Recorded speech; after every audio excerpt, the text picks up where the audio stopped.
9, verse 2 says this: "The people walking in darkness have seen a great light. On those living in the land of deep darkness, a light has dawned." Verse 6, "For to us a child is born, to us a son is given, and the government will be on his shoulders.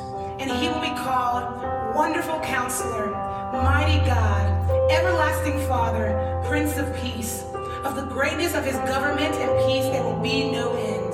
He will reign on David's throne and over his kingdom, establishing and upholding it with justice and righteousness from that time on and forever.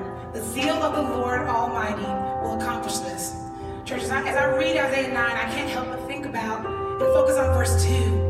It's talking about the people walking in darkness and the great light. And I have to ask myself, who were the people walking in darkness and who is this great light? And how did those two things come together? And the fact is that, unfortunately, church, we were the ones walking in darkness.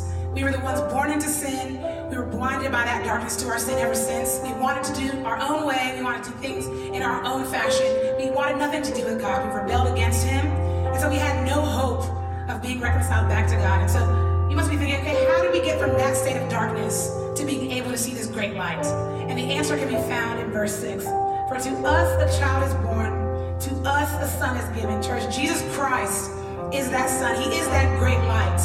This wonderful counselor, this mighty God, this everlasting Father that we just sang about, that we just read about, that same God left the comfort of heaven, the magnificence of the kingdom, the splendor and the glory of being seated at the right hand of the Father. He left all of that for you and for me.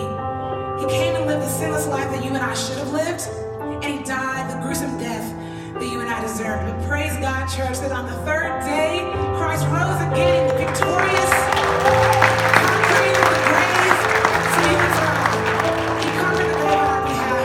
And so you're wondering, okay, how do I respond to this incredible news? Because that is the good news of the gospel. That is the news that we come to proclaim. That's why we're here. So then what do I do? How do I respond to this? I think about tomorrow, we're going to be receiving gifts. We're going to be getting gifts. And of course, we're going to be thankful for the giver. We're going to be thankful for that gift that we're getting. We're going to be excited about it, but we're more importantly going to be thankful for the giver of that gift. And the same is true with Christ. The gift he's given us is incredible, and it's the best thing that you can get all year long. But it points us to the true King. It points us to who we should focus our eyes on, the great light, being Jesus Christ. So I would encourage you, if you have not already accepted that gift, talk to somebody you came with. Let tonight, even today, be the day of salvation for you. So we're going to stand, we're going to continue singing, we're going to sing praises to the King who came as a baby boy to make a way for you and I. So let's stand and let's worship together.